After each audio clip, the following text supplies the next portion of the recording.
ผลไม้หลายแดงจึงคืงเลยพุ่นผลไม้บักตะกบ ผลไม้พื้นบ้านหลายจ้ะ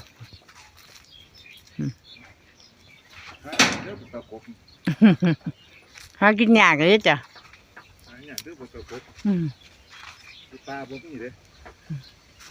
มีแต่นกจะมากินเต็มแต่คนบ่อยู่มาเต็มนกอีหยังนกอันนี้นกกระจิบเต็มเลยนกพ่อใหญ่เรากวาดทั้งใต้ดินเต็มอะไรเนี่ย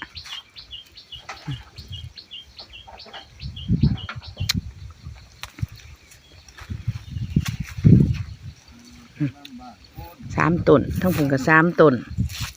พอเดี๋ยวเป็นโฮมจะโฮมดี